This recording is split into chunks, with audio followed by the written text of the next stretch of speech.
नमस्कार मेरे प्यारे यूट्यूब के रॉयल फैमिली में हूं मिस्टर यशवंत। आज के इस पॉडकास्ट में ऐसी कहानी सुनाने वाला हूं जो आपके रोंगटे खड़े कर देगी। दोस्तों, कहानी शुरू करने से पहले आप सभी से निवेदन करता हूं कि वीडियो को फुल वॉच करें और वीडियो को लाइक, चैनल को सब्सक्राइब करें। साथियों, अब मैं आपको कहानी सुनाने जा रहा हूं। तो दोस्तों, क्या होता है, रात का अंधेरा धीरे धीरे गांव में फैल रहा था और एक अजीब सी खामोशी उस गांव को घेर रही थी। हर घर की खिड़कियों के पर्दे लहराते हुए हवा से टकरा रहे थे, जैसे कोई अंदर से निकलने का प्रयास कर रहा हो। यह गांव कुलधरा कभी एक संपन्न स्थान था, लेकिन आज वह बर्बादी और खौफ की निशानी बन चुका था। गांव के लोग कहते हैं कि रात के समय जब चांद की रोशनी थोड़ी भी तेज होती है तो आपको वहां अजीबोगरीब आवाजें सुनाई देती हैं। कई लोग तो यह भी मानते हैं कि वहां पर जो लोग एक बार चले गए वे कभी वापस नहीं लौटे। कुलधरा का रहस्य इतना घना है कि कोई भी इसके बारे में पूरी सच्चाई नहीं जानता। राहुल, एक युवा पत्रकार, इस गांव के बारे में सुनकर बेहद उत्सुक हुआ। वह कई दिनों से कुलधरा के बारे में पढ़ रहा था और अंत में उसने ठान लिया कि वह इस गांव का दौरा करेगा और इसका रहस्य सुलझाएगा। लेकिन वह नहीं जानता था कि यह यात्रा उसके लिए एक खौफनाक अनुभव साबित होने वाली थी। जब राहुल ने कुलधरा गांव में कदम रखा तो उसे ऐसा लगा जैसे समय यहां थम गया हो। मिट्टी की सड़कें, बेजान घर और वो खौफनाक सन्नाटा, जैसे कोई जिंदा इंसान यहां कभी नहीं रहा हो। वह अपने कैमरे को चालू कर फोटो और वीडियो बनाने लगा, जैसे कि इस खौफनाक स्थान की सच्चाई को दुनिया के सामने लाना चाहता हो। यह क्या? राहुल ने एक कटी फटी दीवार के पास खड़े होकर अजीब सी खरोंच देखी। ऐसा लगा जैसे किसी ने उसे जानबूझकर उकेरा हो। यह खरोंच जमीन से लेकर दीवार तक फैली हुई थी और हर खरोंच के अंदर एक अजीब सा साया महसूस हो रहा था। तभी उसके कानों में एक हल्की सी आवाज आई, रुको, तुम जो कर रहे हो वह सही नहीं है। राहुल घबराया और पीछे मुड़कर देखा, लेकिन वहां कोई नहीं था। उसने इसे हवा का झोंका समझा, लेकिन उसके दिल की धड़कन तेज हो गई।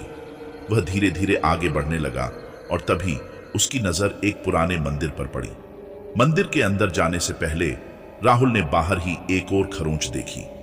इस बार खरोंच कहीं ज्यादा गहरी और लंबी थी, जैसे किसी ने जानबूझकर उस दीवार को खींचा हो। राहुल ने मंदिर के अंदर कदम रखा और जैसे ही उसने प्रवेश किया, एक ठंडी हवा का झोंका उसके चेहरे से टकराया। यहां कुछ था जो उसे परेशान कर रहा था, लेकिन वह अपने पत्रकार इंस्टिंक्ट के तहत अंदर और जानने की कोशिश कर रहा था। तभी उसकी नजरें मंदिर के अंदर एक पुरानी मूर्ति पर पड़ी। यह मूर्ति किसी देवी की थी, लेकिन उसकी आंखें खाली थीं और चेहरा एकदम बेजान था। राहुल ने अपने कैमरे से मूर्ति को जरा ध्यान से देखा। उसकी आंखों में एक हल्का सा चमक था, जैसे वह मूर्ति जिंदा हो। और तभी एक जोरदार आवाज आई, तुमने मेरी शांति में खलल डाला है, अब तुम्हें इसके परिणाम भुगतने होंगे। राहुल ने पीछे मुड़कर देखा, लेकिन वहां कुछ नहीं था। दिल जोर जोर से धड़कने लगा।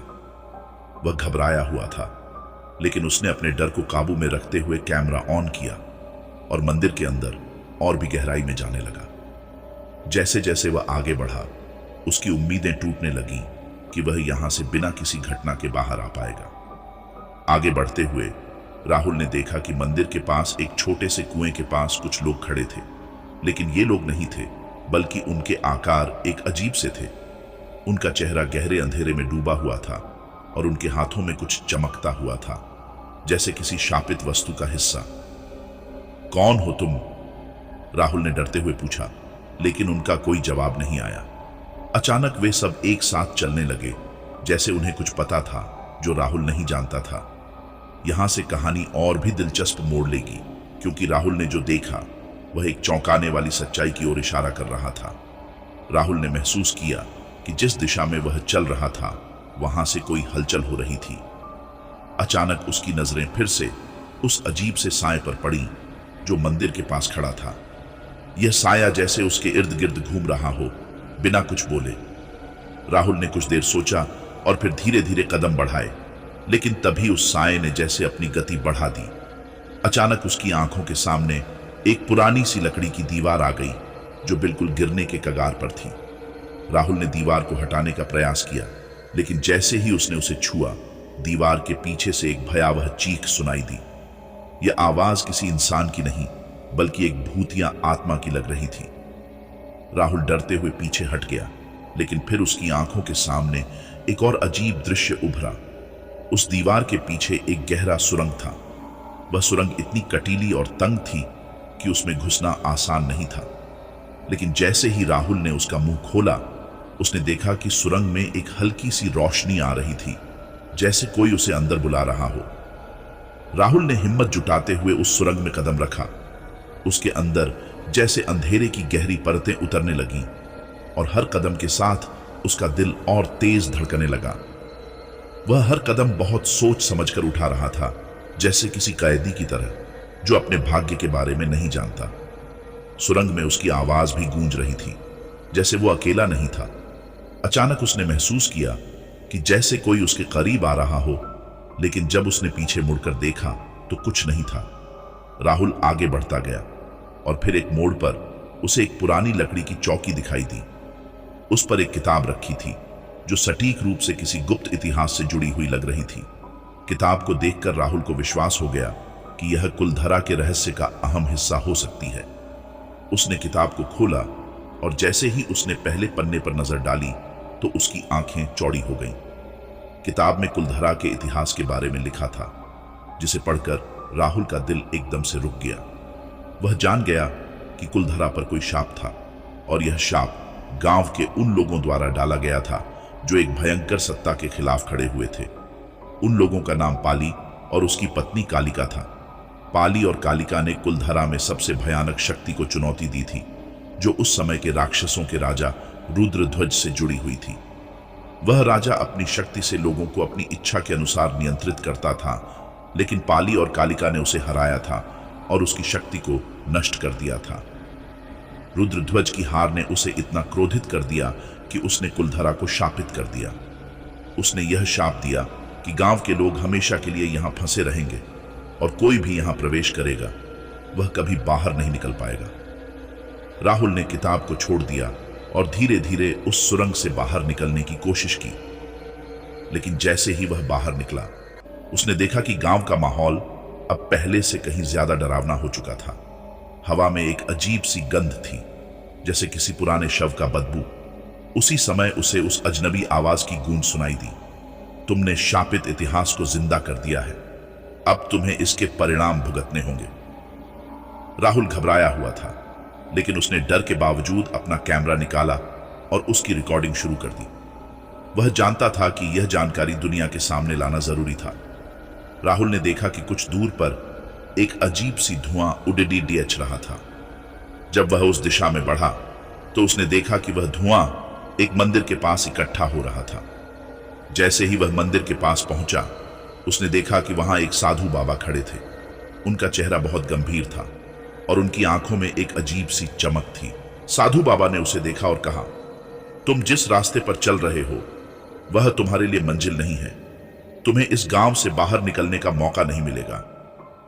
राहुल ने घबराकर पूछा, क्या आप मुझे बाहर निकालने में मदद करेंगे? साधु बाबा ने कुछ नहीं कहा, लेकिन उन्होंने अपने हाथ से एक पत्ता उठाया और उसे राहुल के सामने लहराया। अचानक पत्ते से एक प्रकाश की किरण निकली और वह प्रकाश राहुल के शरीर से होकर गुजर गया। राहुल को महसूस हुआ जैसे वह किसी और ही दुनिया में पहुंच गया हो। फिर वही चमत्कारी घटना हुई जिस पर राहुल कभी विश्वास नहीं करता था। जैसे ही वह उस पत्ते के संपर्क में आया, उसके शरीर में एक अजीब सी ताकत महसूस होने लगी। उसकी आंखों के सामने सब कुछ बदलने लगा। एक गहरी रोशनी में गांव के लोग एक एक करके दिखने लगे, जैसे वे जीवित नहीं थे, बल्कि उनके साथ किसी शाप का असर था। वे सभी धीरे धीरे राहुल की तरफ बढ़ने लगे, लेकिन एक पल के लिए सब कुछ ठहर गया। राहुल के अंदर कुछ बदल चुका था। वह अब पहले जैसा नहीं था। उसकी आंखों में एक अद्भुत चमक थी और वह जान चुका था कि यह शाप केवल भाग्य नहीं, बल्कि उसकी इच्छा से मिट सकता है। उसने अपने दिल में एक संकल्प लिया, मैं इस शाप को समाप्त करूंगा। आखिरकार राहुल ने गांव के सभी भूतिया आत्माओं को शांत किया और गांव को उस शाप से मुक्त कर दिया। यह एक चमत्कारी घटना थी और सभी गांव वाले जिनके शरीर पर शाप था वह अब शांतिपूर्वक स्वर्ग की ओर जा चुके थे। राहुल का यह अनुभव न केवल एक रहस्य सुलझाने का था बल्कि एक चमत्कारी अंत के रूप में सामने आया। कुलधरा अब पहले जैसा नहीं था। वह शापित गांव नहीं बल्कि एक शांति का प्रतीक बन चुका था। राहुल ने जब अपना कदम उठाया और पत्ते से निकलने वाली उस अद्भुत किरण को महसूस किया तो उसे लगा जैसे समय और स्थान दोनों एक साथ थम गए हों। उसकी आत्मा जैसे किसी दूसरे आयाम में प्रवेश कर गई हो। उसे अजीब महसूस हो रहा था, जैसे वह खुद को और अपने शरीर को नहीं पहचान पा रहा था।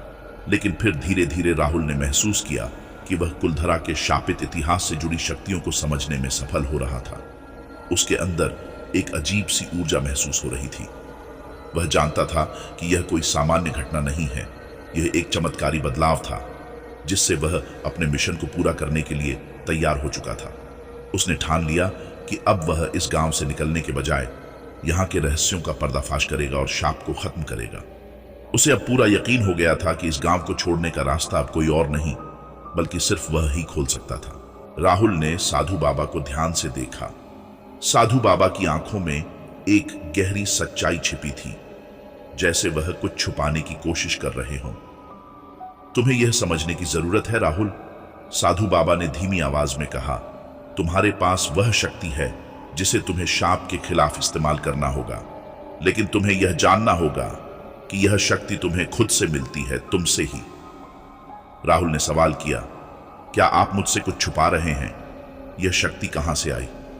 साधु बाबा ने एक गहरी सांस ली और फिर कहा, यह शक्ति तुम्हारे भीतर छिपी हुई है राहुल।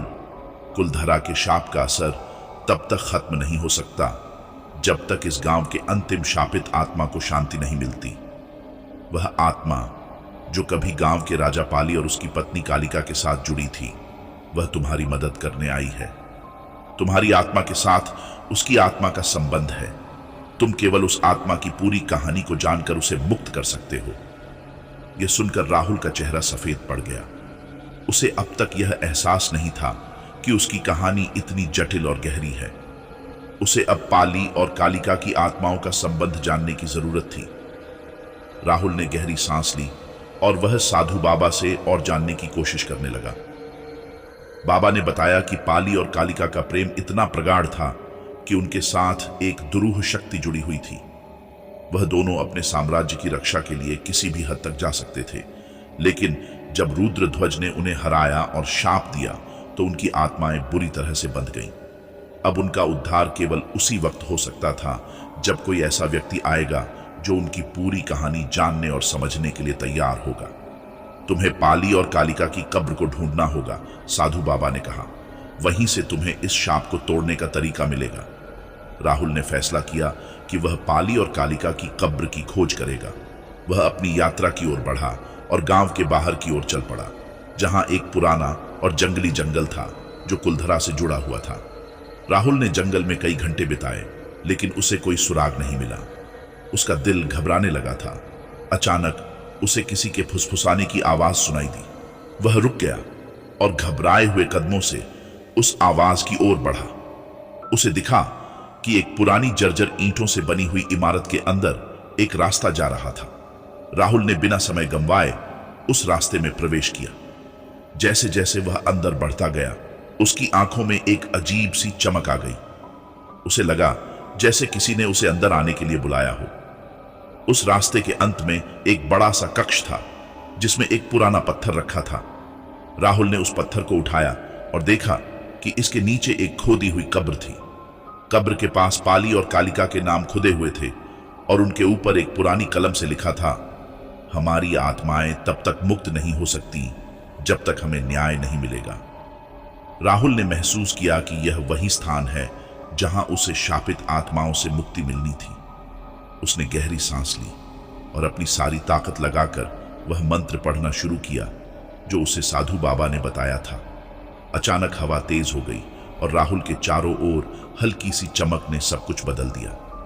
कब्र के पास से एक आभा निकलने लगी और पाली और कालिका की आत्माएं सामने आ गईं।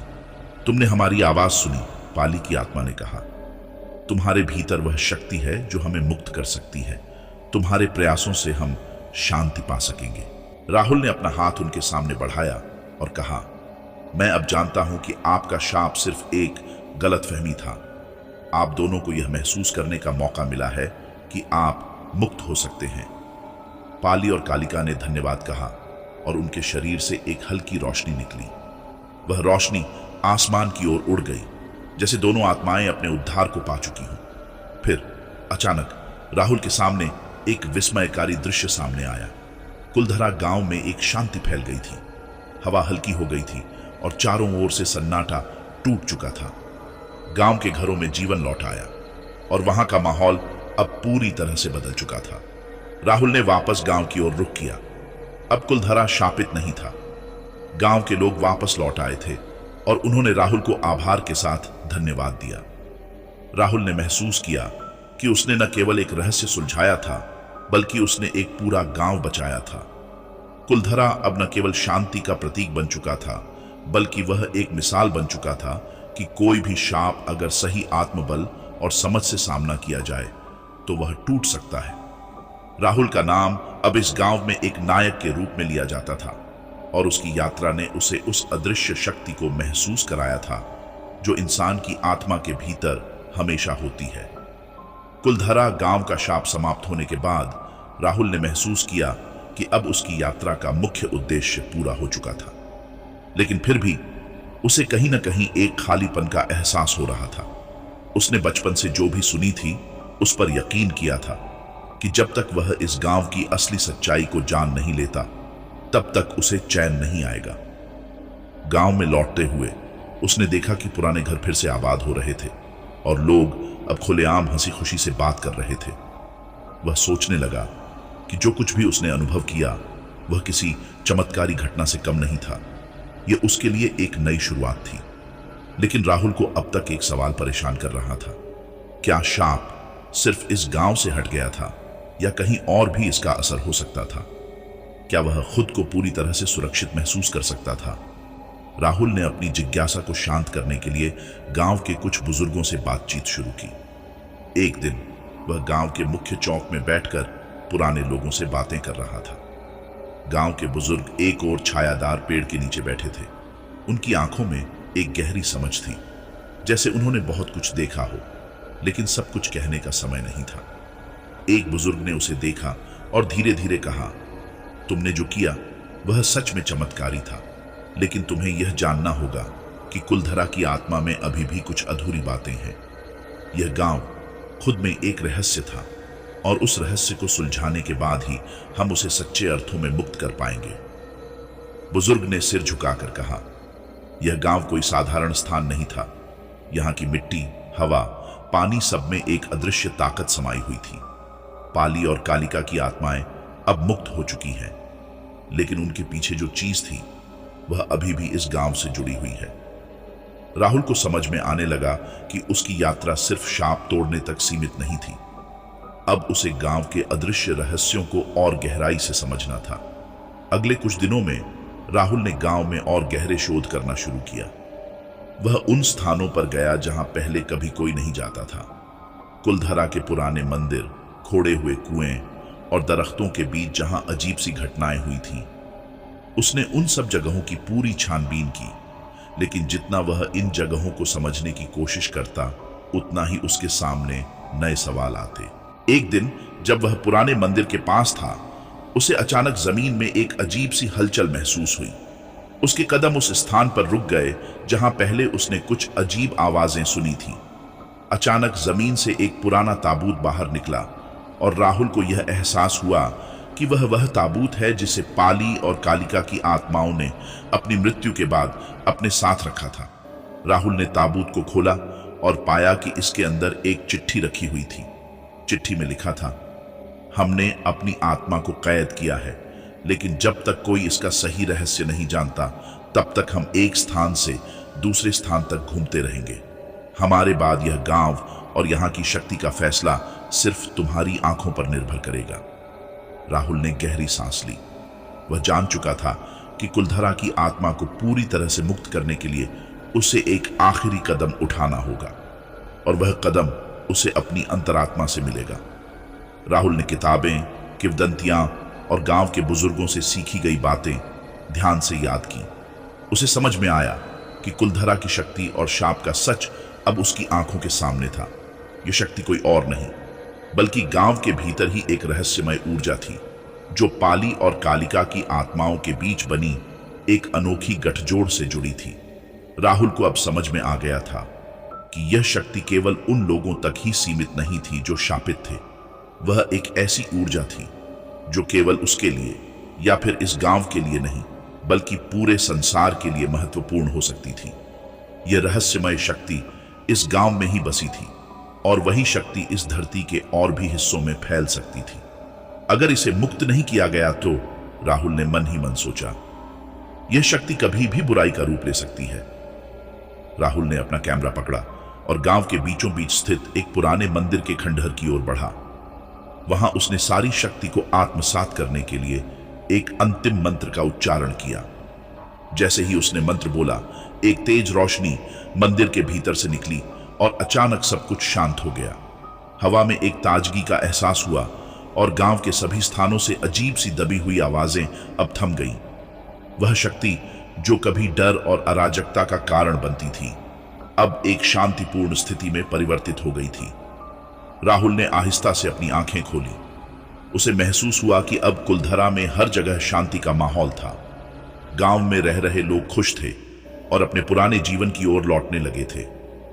यह बदलाव एक चमत्कारी घटना के रूप में सामने आया था और राहुल ने यह समझ लिया था कि उसने न केवल एक शाप तोड़ा था बल्कि एक पूरी परंपरा को फिर से जीवित किया था। कुलधरा अब एक प्रतीक बन चुका था, आत्मा की शांति और शुद्धता का। गांव के लोग अब पूरी तरह से मुक्त थे और वे न केवल शापित थे बल्कि अब पूरी तरह से जीवन की नई राह पर चलने को तैयार थे। राहुल ने देखा कि अब वह अपने मिशन को खत्म कर चुका था।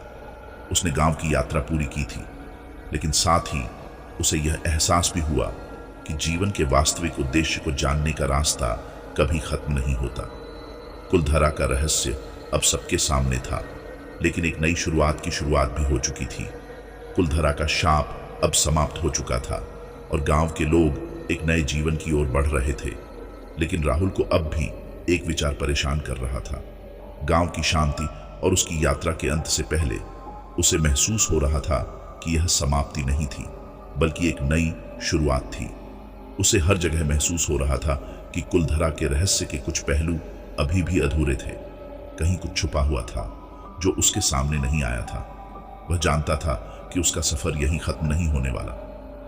राहुल ने एक दिन गांव के पुराने पुस्तकालय में जाने का निर्णय लिया। वहां बहुत सी पुरानी किताबें और दस्तावेज थे जिन्हें शायद किसी ने पहले देखा नहीं था। वह उन किताबों को खोलता और पढ़ता गया और धीरे धीरे उसे एक अजीब सा कनेक्शन समझ में आने लगा। किताबों में कुलधरा के बारे में लिखी गई बातें एक दूसरे से मेल नहीं खा रही थी। कहीं पर इसे एक सामान्य गांव बताया गया था तो कहीं इसे शापित और तंत्र मंत्र से जुड़ा हुआ कहा गया था। राहुल को लगा कि यह सिर्फ एक संयोग नहीं हो सकता था। कुछ गहरा रहस्य छिपा हुआ था जो किसी कारणवश अभी तक सामने नहीं आया था। राहुल ने एक पुरानी पुस्तक में कुछ और विवरण पढ़े जो उसे पहले नहीं मिले थे। एक खंड में लिखा था कि कुलधरा गांव के शाप की असल वजह सिर्फ पाली और कालिका की आत्माएं नहीं थी। इसके पीछे एक और कहानी थी, एक रहस्यमय तंत्र जो गांव के राजा और उनके मंत्रियों द्वारा स्थापित किया गया था। यह तंत्र गांव की रक्षा करने के बजाय एक तरह से उसे और अधिक कैद कर देता था। वह समझने लगा कि शाप का कारण सिर्फ एक बदला हुआ प्रेम नहीं था बल्कि एक खोया हुआ तंत्र था जो समय के साथ खत्म हो चुका था, लेकिन उसकी शक्ति कभी पूरी तरह समाप्त नहीं हुई थी। उस तंत्र के बारे में अधिक जानकारी जुटाने के लिए राहुल ने गांव के सबसे पुराने बुजुर्गों से बातचीत करना शुरू किया। वृद्ध महेश चाचू ने उसे बताया कि बहुत समय पहले जब कुलधरा में समृद्धि और खुशियां थीं, तब गांव के कुछ बड़े लोग तंत्र मंत्र की शक्ति से अपनी सत्ता बनाए रखना चाहते थे। उन्होंने एक खास तंत्र स्थापित किया था जो गांव की हर एक शय को अपने नियंत्रण में करता था। लेकिन इस तंत्र की शक्ति ने गांव के लोगों को इस हद तक शोषित किया कि उन्होंने इसे तोड़ने का मन बना लिया। लेकिन इसका परिणाम बहुत भयावह हुआ। महेश चाचू ने बताया कि इस तंत्र को सिर्फ एक व्यक्ति ही समाप्त कर सकता था, वह व्यक्ति जो इस शक्ति को अपने भीतर समाहित कर ले और इस पुराने तंत्र को समझ सके। तुम वही हो राहुल, महेश चाचू ने कहा। तुम्हारा नाम इस गांव के इतिहास में हमेशा के लिए अंकित होगा। तुम ही वह व्यक्ति हो जिसने न केवल पाली और कालिका को मुक्त किया, बल्कि अब तुम्हें इस तंत्र को समाप्त करना होगा। राहुल को यह बात समझ में आ गई। उसे अब यह महसूस हुआ कि कुलधरा के शाप का असली कारण उस तंत्र की शक्ति थी जो आज भी गांव में गहरे समाई हुई थी। वह तंत्र जिसे अब तक कोई पहचान नहीं पाया था, वही इस गांव के जीवन को चुपके चुपके नियंत्रित कर रहा था। राहुल ने निर्णय लिया कि वह तंत्र को समाप्त करने के लिए हर हाल में उसकी जड़ तक पहुंचेगा। वह फिर से उसी स्थान पर गया जहां से उसने पहले पाली और कालिका की आत्माओं को मुक्त किया था, पुराने मंदिर में। वह जानता था कि तंत्र का केंद्र यही था। राहुल ने मंदिर के भीतर एक गहरी खुदाई की और वहां उसे एक पुराने ताबूत का सुराग मिला। ताबूत में वही तंत्र छिपा था जो पूरे गांव के जीवन को नियंत्रित कर रहा था। तंत्र के मंत्र और पुरानी शिलालेखों को ध्यान से पढ़ते हुए राहुल को समझ में आया कि इसे तोड़ने के लिए उसे एक अनोखा मंत्र बोलना होगा जो तंत्र की शक्ति को हमेशा के लिए खत्म कर दे। तंत्र के मंत्र के उच्चारण से पहले राहुल ने अपनी पूरी ऊर्जा को केंद्रित किया। जैसे ही उसने मंत्र बोला, एक जबरदस्त आंधी उठी और मंदिर के भीतर अजीब सी आवाजें गूंजने लगीं। धीरे धीरे तंत्र के पुरानी शक्तियों ने विरोध करना शुरू किया, लेकिन राहुल ने हार नहीं मानी। उसने पूरी ताकत से उस मंत्र का उच्चारण किया और उसी समय वह काले तंत्र का विरोध करने वाली शक्ति अपने आप टूट गई। राहुल की आंखों के सामने मंदिर का आंतरिक ढांचा एक क्षण में बदलने लगा। यह वो बदलाव था जिसे उसने महसूस किया था, लेकिन अब वह पूरी तरह से स्पष्ट था। तंत्र की शक्ति अब नष्ट हो चुकी थी। कुलधरा गांव अब शांति की ओर बढ़ चुका था। गांव के लोग, जिन्होंने लंबे समय से डर और शाप के साए में जीने की आदत डाल ली थी, अब एक नई रोशनी में जीने के लिए तैयार थे। राहुल ने महसूस किया कि उसकी यात्रा अब पूरी हो चुकी थी। वह गांव के इतिहास का हिस्सा बन चुका था और उसने न केवल कुलधरा को बचाया था, बल्कि उसने उस काले तंत्र का भी विनाश किया था जो वर्षों से इस गांव को अंधकार में रखे हुए था। कुलधरा अब शांति से जी रहा था। लोग खुशी से जी रहे थे और जो डर और शाप पहले इस गांव के वातावरण में थे, अब वे पूरी तरह से समाप्त हो चुके थे। राहुल ने इस अद्भुत यात्रा को अपने दिल में हमेशा के लिए संजो लिया। वह जानता था कि कुलधरा का रहस्य सिर्फ एक शाप नहीं था, बल्कि एक सशक्त संदेश था जो बताता था कि जीवन में कभी हार नहीं माननी चाहिए। यदि विश्वास हो और सही मार्गदर्शन मिले तो कोई भी शक्ति हमें जीतने से रोक नहीं सकती। गांव में रहने वाले लोग अब राहुल को अपना नायक मानते थे। उसने सिर्फ एक रहस्य का पर्दाफाश नहीं किया, बल्कि उसने उस गांव के भविष्य को उज्जवल बना दिया। कुलधरा गांव अब पूरी तरह से शांति और समृद्धि की ओर बढ़ रहा था। उसके लोग अब खुशी से जी रहे थे और डर, शाप और अंधकार का वह दौर खत्म हो चुका था। लेकिन राहुल के मन में कुछ था, कुछ गहरा था, जो उसे चैन से बैठने नहीं दे रहा था। उसके अंदर अब एक नए उद्देश्य का जन्म हो चुका था। क्या वह केवल कुलधरा को ही बचा सकता था, या उसकी यात्रा का एक और बड़ा लक्ष्य था? राहुल को यह महसूस हो रहा था कि कुलधरा का रहस्य सिर्फ एक गांव तक सीमित नहीं था। इसने उसे जीवन के और भी गहरे पहलुओं से रूबरू कराया था। वह समझ चुका था कि अगर वह कुलधरा में शांति ला सकता है, तो वह कहीं और भी अपनी मदद पहुंचा सकता है, जहां लोग ऐसी ही शापित स्थितियों से जूझ रहे हैं। क्या वह और भी ऐसे गांवों में जा सकता था जो शापित थे और जो तंत्र मंत्र की शक्तियों से प्रभावित थे? राहुल ने अब नए गांवों के बारे में सुनना शुरू किया। उसके पास जो पुरानी किताबें और दस्तावेज थे, उनमें कई और गांवों का जिक्र था जो किसी न किसी रहस्यमय कारण से शापित थे। इनमें से कुछ गांवों की स्थिति कुलधरा से भी बदतर थी। राहुल ने यह निर्णय लिया कि वह उन गांवों को भी बचाएगा जिनका शाप अब भी जारी था। पहला गांव जहां वह गया वह था दरीबा। यह गांव पहले काफी समृद्ध था, लेकिन एक दिन अचानक यहाँ के लोग गायब हो गए थे। किसी ने भी इसके बारे में कुछ नहीं बताया था और यह गांव धीरे धीरे सुनसान और शापित हो गया। राहुल ने सुना था कि यह गांव भी कुलधरा की तरह एक गहरे तंत्र मंत्र के प्रभाव में था जो गांव के लोगों को कैद कर रहा था। राहुल ने सोचा, अगर कुलधरा में शांति ला सकता हूं तो दरीबा को भी बचाया जा सकता है। मुझे बस सही जगह पर जाना होगा और सही समय पर सही निर्णय लेना होगा। राहुल ने दरीबा गांव की ओर रुख किया। यह गांव जंगलों में स्थित था और यहां पहुंचने के लिए कई दिन लग गए। जब वह दरीबा पहुंचा तो वह हैरान रह गया। यह गांव बिल्कुल उसी तरह से सुनसान था जैसा कुलधरा था। यहां के घरों में किसी की आवाज नहीं थी और एक अजीब सी खामोशी हर जगह पसरी हुई थी। राहुल ने गांव में कदम रखा और धीरे धीरे उस गांव की जांच शुरू की। वह जहां भी जाता उसे लगता कि जैसे कोई उसकी निगरानी कर रहा हो। धीरे धीरे उसने महसूस किया कि दरीबा में भी कुछ छिपा हुआ था, कुछ ऐसा जो उसे इस गांव के अंधेरे रहस्य से जोड़ता था। वह गांव के बीचों बीच स्थित एक पुराने मंदिर में गया। ये वही जगह थी जहां उसे शाप और तंत्र के बारे में जानकारी मिल सकती थी। उसने मंदिर के अंदर प्रवेश किया और जैसे ही वह भीतर गया उसने देखा कि मंदिर के अंदर एक पुरानी मूर्ति के पास एक ताबूत रखा हुआ था। राहुल ने ताबूत को खोला और जैसे ही उसने ताबूत खोला एक तेज ठंडी हवा चली और मंदिर में घना अंधेरा छा गया। ताबूत में एक अजीब सी किताब थी जो लगभग सड़ी गली सी लग रही थी। राहुल ने उसे खोला और पढ़ने लगा। किताब में दरीबा गांव के बारे में बहुत कुछ लिखा था।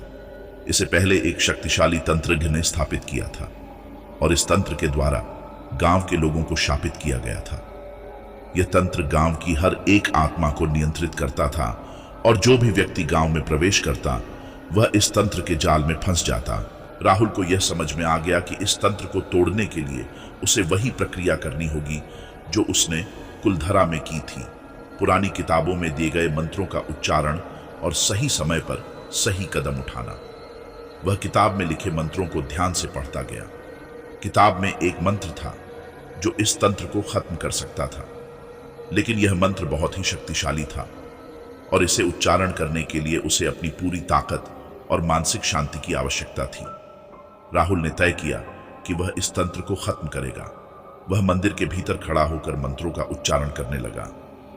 जैसे ही उसने मंत्र बोला, मंदिर के चारों ओर एक तेज रोशनी फैलने लगी। हवा में एक विचित्र शक्ति महसूस होने लगी। राहुल ने अपनी आंखें बंद कर लीं और पूरी तरह से मंत्र में खो गया।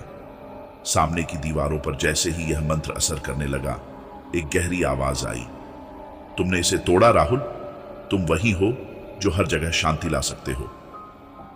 राहुल को महसूस हुआ कि तंत्र की शक्ति धीरे धीरे खत्म हो रही थी और दरीबा अब धीरे धीरे अपनी मुक्ति की ओर बढ़ने लगा था।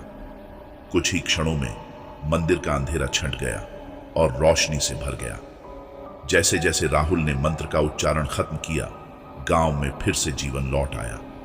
दरीबा के लोग जो पहले कहीं नहीं दिखाई देते थे, अब धीरे धीरे लौटने लगे। उन्होंने महसूस किया कि अब गांव में कोई डर नहीं था। दरीबा अब शांति से भर चुका था और राहुल ने महसूस किया कि उसकी यात्रा पूरी नहीं हुई थी। यह एक नई शुरुआत थी। अब उसे और गांवों की तलाश करनी थी जिनके ऊपर शाप और तंत्र के अंधेरे बादल मंडरा रहे थे। राहुल जानता था कि जितना वह अपनी यात्रा पूरी करेगा, उतना ही उसे अपने अंदर की शक्ति और उद्देश्य का एहसास होगा। वह जानता था कि कुलधरा और दरीबा सिर्फ शुरुआत थे और उसकी असली यात्रा अभी बाकी थी। यह रहस्यों और तंत्रों की यात्रा थी जो उसे कहीं और ले जाएगी। दरीबा गांव में तंत्र को समाप्त कर राहुल ने महसूस किया कि उसकी यात्रा का उद्देश्य कुछ और था जो अब तक वह समझ नहीं पा रहा था। कुलधरा और दरीबा के बाद उसने महसूस किया कि ऐसे और भी गांव हो सकते हैं जो शापित हो सकते हैं, जिनमें तंत्र मंत्र और अदृश्य शक्तियां वास करती हों। राहुल का मन अब किसी एक गांव में नहीं बल्कि उन स्थानों में स्थिर हो गया था जहां लोग आज भी डर और अंधेरे में जी रहे थे। राहुल ने ठान लिया था कि वह और अधिक रहस्यों का खुलासा करेगा, उन शापित गांवों की तलाश करेगा जिनका नाम तक लोग भूल चुके थे। उसकी यह यात्रा अब केवल एक उद्देश्य के लिए नहीं थी, बल्कि यह एक बड़े मिशन का हिस्सा बन चुकी थी। उसे यह महसूस हुआ कि अगर वह इन शापित गांवों को सही रास्ता दिखा सकता है तो वह एक बहुत बड़ी मानवता की सेवा कर रहा होगा। राहुल ने अब अपनी अगली मंजिल तय की, झंझरपुर गांव। यह गांव अपनी अजीब घटनाओं और लापता होने वाली आत्माओं के लिए प्रसिद्ध था। कहा जाता था कि झंझरपुर गांव में रात के समय अचानक लोग गायब हो जाते थे और उस गांव की हवाओं में कुछ अजीब सी आवाजें गूंजती थीं। राहुल ने सुना था कि यहाँ का शाप उतना ही गहरा था जितना कि कुलधरा और दरीबा का। गांव के आसपास की जगहें वीरान और सुनसान पड़ी रहती थीं। आसपास के लोग हमेशा ही इस गांव से दूर रहते थे और अगर कोई गलती से यहां आ जाता तो वह कभी नहीं लौटता था। राहुल ने गांव की ओर रुख किया। रास्ते में कई अनहोनी घटनाएं घटने लगीं। वह महसूस करने लगा था कि जैसे वह इस गांव के करीब जा रहा था, वैसे वैसे कुछ अजीब घटनाएं उसके साथ होने लगी थीं। एक रात जब वह जंगल के किनारे से गुजर रहा था, उसे किसी ने पुकारा। आवाज सुनते ही राहुल ठिठक गया। वह किसी को देख नहीं पा रहा था, लेकिन आवाज साफ थी। यह वही आवाज थी जो उसने कुलधरा में महसूस की थी। वह भटकती आत्माएं जो रहस्य को जानने के बाद उसे आवाज दे रही थी। वह दौड़ते हुए उस आवाज की ओर गया और देखा कि सामने झंझरपुर गांव का प्रवेश द्वार था। दरवाजे पर लगी पुरानी तख्ती पर उकेरा था, यहां ना आओ, शापित है यह स्थान। राहुल बिना रुके गांव के अंदर कदम रखा। जैसे ही उसने पहला कदम रखा, उसे लगा कि वह एक ऐसे स्थान में पहुंच चुका था जो सामान्य नहीं था। हवा में एक गहरी खामोशी थी और कहीं से एक ठंडी अजीब सी हवाएं महसूस हो रही थीं। घरों के दरवाजे बंद थे और गलियां सुनसान थीं। राहुल ने गांव के हर कोने में जाकर उसे खोजा, लेकिन वह किसी को भी न पा सका। फिर उसने एक पुरानी हवेली का रुख किया जो गांव के बीचों बीच स्थित थी। वह हवेली बहुत ही पुरानी और टूट फूट चुकी थी, लेकिन इसके भीतर जाने की एक अजीब सी आकर्षण थी। जैसे ही वह भीतर गया, उसे वहां एक पुरानी किताब मिली। ये वही किताब थी जो दरीबा और कुलधरा में मिली किताबों की तरह शापित तंत्र के बारे में थी। राहुल ने किताब को खोला और पढ़ने लगा। किताब में लिखा था कि झंझरपुर गांव में एक तंत्र मंत्र का इस्तेमाल किया गया था जो यहाँ के लोगों को हमेशा के लिए फंसा देता था। इस तंत्र के प्रभाव में गांव के लोग अचानक गायब हो जाते थे और उनकी आत्माएं हमेशा इस गांव में बंधी रहती थीं। राहुल को यह समझ में आया कि झंझरपुर का शाप भी इसी तंत्र के कारण था। लेकिन एक सवाल था, क्या यह तंत्र हमेशा के लिए खत्म हो सकता था? राहुल ने सोचा, क्या मैं इस बार भी इस तंत्र को खत्म कर पाऊंगा? राहुल ने तंत्र को समाप्त करने के लिए वही तरीका अपनाने की सोची जैसा उसने कुलधरा और दरीबा में किया था। मंत्रों का उच्चारण और तंत्र के स्रोत की पहचान करना। राहुल ने हवेली के अंदर एक विशेष स्थान पर ध्यान केंद्रित किया। किताब में वर्णित मंत्रों का उच्चारण करते हुए उसने अपनी पूरी ऊर्जा तंत्र को नष्ट करने में लगाई। अचानक हवेली के भीतर एक घना अंधेरा छा गया और एक अजीब सी आवाज सुनाई दी, तुम मुझे समाप्त नहीं कर सकते। राहुल ने अपनी आवाज को और भी तेज किया और मंत्र का उच्चारण किया। उसकी आंखों के सामने एक चमकदार रोशनी का विस्फोट हुआ और जैसे ही वह हुआ, हवेली का अंधेरा खत्म हो गया। राहुल ने महसूस किया कि तंत्र की शक्ति अब पूरी तरह समाप्त हो चुकी थी। कुछ क्षण बाद गांव में एक बदलाव आया। अचानक लोग गांव में लौटने लगे और उनके चेहरे पर चिंता और डर की जगह शांति थी। राहुल ने देखा कि अब झंझरपुर के लोग मुक्त थे और शापित तंत्र की पकड़ से बाहर थे। राहुल ने महसूस किया कि उसने एक और शापित गांव को बचा लिया, लेकिन उसे यह भी समझ में आया कि उसकी यात्रा कभी खत्म नहीं होने वाली थी। इन गांवों के रहस्य और शाप हमेशा उसे नए अनुभवों की ओर खींचते रहेंगे। राहुल ने अब ठान लिया कि वह और भी शापित स्थानों को बचाएगा और वह कभी नहीं रुकेगा। उसकी यात्रा अब केवल शापों और तंत्रों का अंत करने तक सीमित नहीं थी, बल्कि वह उन आत्माओं की मुक्ति की ओर एक नायक बन चुका था। लेकिन क्या उसकी यह यात्रा कभी समाप्त होगी? क्या वह किसी और अंधेरे रहस्य से नहीं रुकेगा? राहुल ने झंझरपुर गांव को शाप से मुक्त कर दिया था, लेकिन उसकी यात्रा अभी समाप्त नहीं हुई थी। वह जानता था कि यह केवल शुरुआत थी। कुलधरा और दरीबा जैसे गांवों के रहस्यों को सुलझाने के बाद अब उसे यह एहसास हुआ था कि इस दुनिया में कई ऐसे अंधेरे स्थान हैं जहां लोग अज्ञात शक्तियों के अधीन हैं।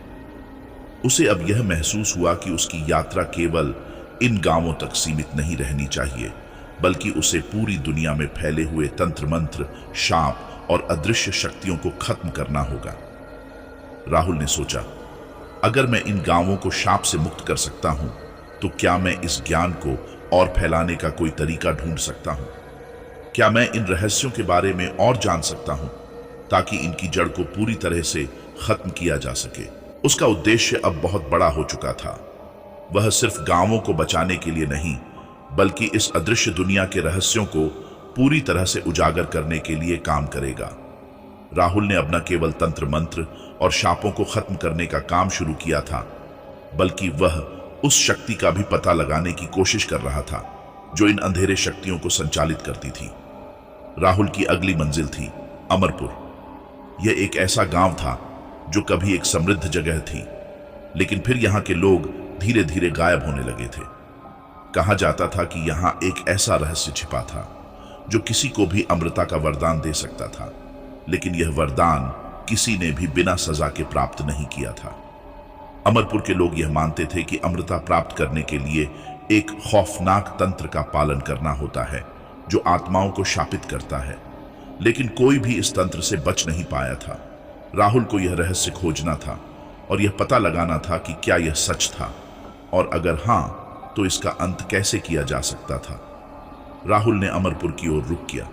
यह गांव एक पुराने जंगल के बीच स्थित था और वहां तक पहुंचने का रास्ता बहुत मुश्किल था। कुछ दिनों की यात्रा के बाद वह अंततः अमरपुर पहुंचा। यहां का माहौल भी अजीब था। हर ओर एक गहरी खामोशी पसरी हुई थी। गांव में जितनी भी झोपड़ियां थीं, वे सब टूट फूट चुकी थीं और किसी का भी वहां कोई नामो निशान नहीं था। राहुल ने गांव के बीच में स्थित एक पुरानी मंदिर की ओर रुख किया। मंदिर की दीवारों पर अजीब सी लकीरें और प्रतीक बने हुए थे।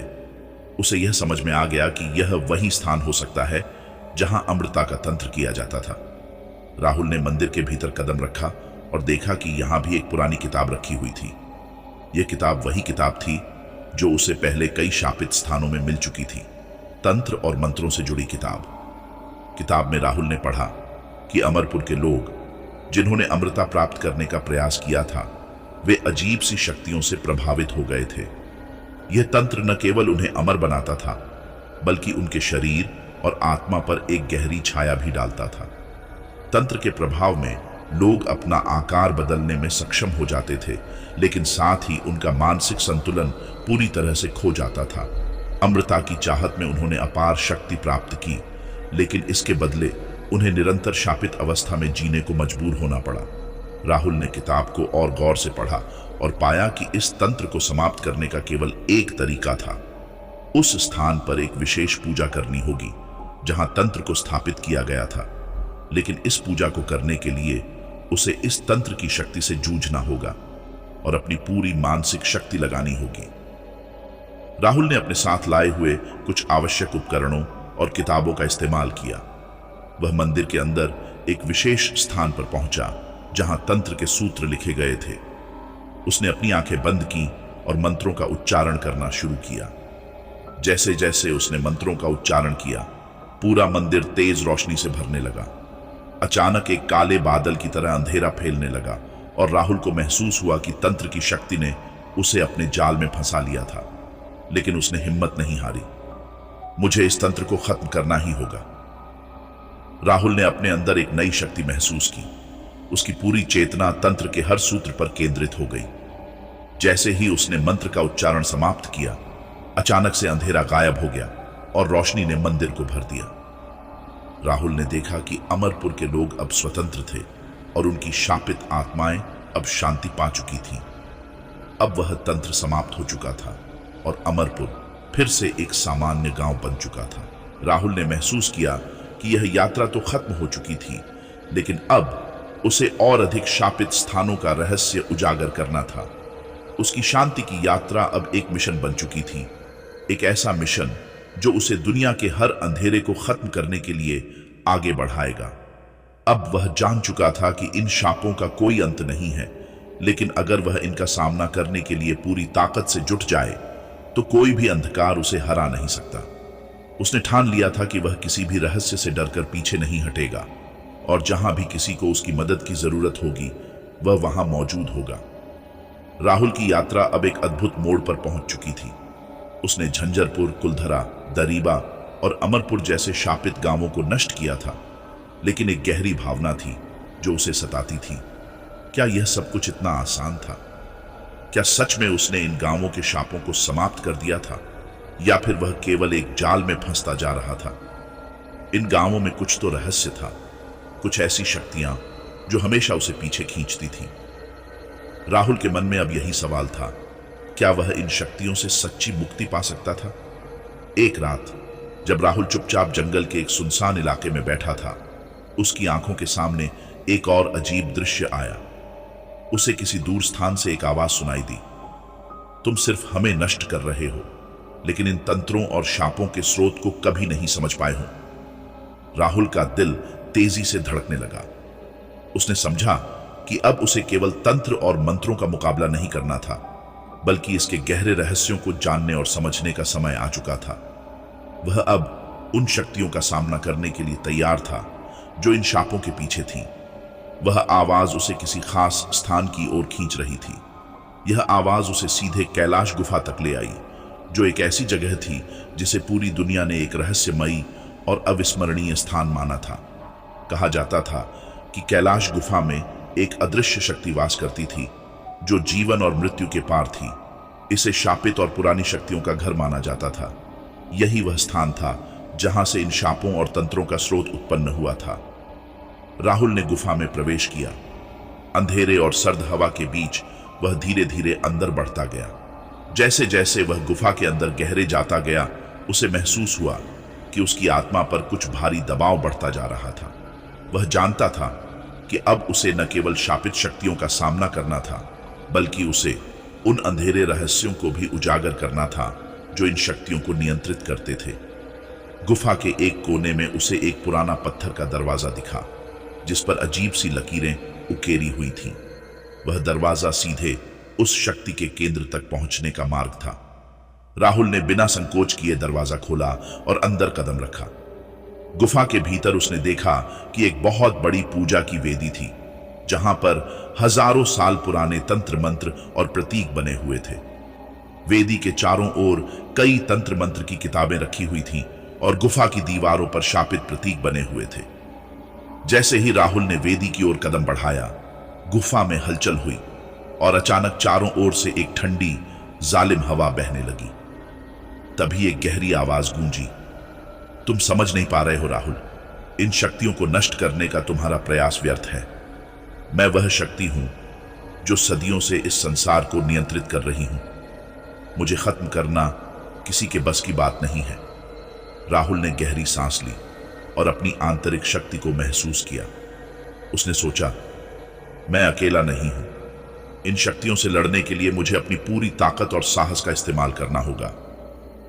वह ध्यानपूर्वक मंत्रों का उच्चारण करने लगा, लेकिन जैसे ही उसने मंत्र का उच्चारण किया, वेदी से एक भयंकर ऊर्जा निकली और राहुल को अपनी ओर खींचने लगी। उसकी आंखें चकरा गईं और उसका पूरा शरीर दर्द से तड़पने लगा। उसे लगा कि वह हार जाएगा, लेकिन उसने हार मानने का नाम नहीं। राहुल ने अपनी आंखें बंद की और गहरी शांति का अनुभव किया। उसे महसूस हुआ कि वह अब केवल शरीर से नहीं, बल्कि आत्मा से उस शक्ति का मुकाबला कर रहा था। वह अंदर से यह महसूस कर रहा था कि इस शक्ति को समाप्त करने का केवल एक तरीका था।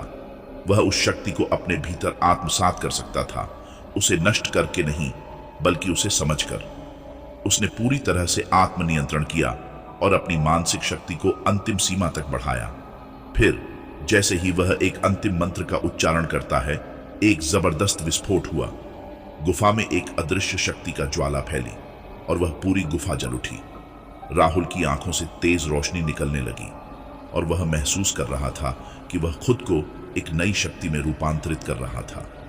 कुछ क्षण बाद जब गुफा शांत हो गई, राहुल ने अपनी आंखें खोली। उसने महसूस किया कि उसने उस अंधेरे और शापित शक्ति को समाप्त कर दिया था। गुफा की दीवारों पर बने तंत्र मंत्र और प्रतीक अब मिट चुके थे। अब वह स्थान पूरी तरह से शांति से भर चुका था। राहुल ने एक गहरी सांस ली और महसूस किया कि अब उसने सच में इन अंधेरे शक्तियों का अंत कर दिया था। गुफा के बाहर राहुल ने देखा कि सूर्य की रोशनी अब पूरी दुनिया को जगमगाने लगी थी। वह जानता था कि उसने जो किया वह कोई साधारण कार्य नहीं था। उसकी यात्रा पूरी तरह से खत्म हो चुकी थी। अब न केवल वह बल्कि पूरी दुनिया भी उन शापित शक्तियों से मुक्त हो चुकी थी। राहुल की आंखों में एक नई चमक थी। वह जानता था कि उसकी यात्रा अब खत्म हो चुकी थी, लेकिन उसने यह भी महसूस किया कि उसके द्वारा की गई हर एक यात्रा ने उसे एक नई राह दिखलाई। वह अब हर जगह शांति और अच्छाई फैलाने के लिए तैयार था। राहुल ने अपनी यात्रा में कई शापित गांवों को नष्ट किया था और हर बार एक नई शक्ति के साथ लौटता था। झंझरपुर, कुलधरा, दरीबा, अमरपुर जैसे गांवों से वह अंधेरे तंत्र मंत्र और शापों को समाप्त करता आ रहा था। लेकिन अब उसकी यात्रा का सबसे बड़ा रहस्य कैलाश गुफा था, जहां वह शक्तियों के स्रोत तक पहुंचा। कैलाश गुफा में राहुल ने देखा कि गुफा के भीतर एक भयंकर शक्ति उसका सामना कर रही थी, जो सदियों से इन अंधेरे तंत्रों का नियंत्रण करती थी। उसकी जिज्ञासा और साहस ने उसे उस शक्ति का मुकाबला करने का रास्ता दिखाया। उसने अपनी आंतरिक शक्ति को जगाया और पूरी ताकत से उस अंधेरे शक्ति से लड़ाई शुरू की।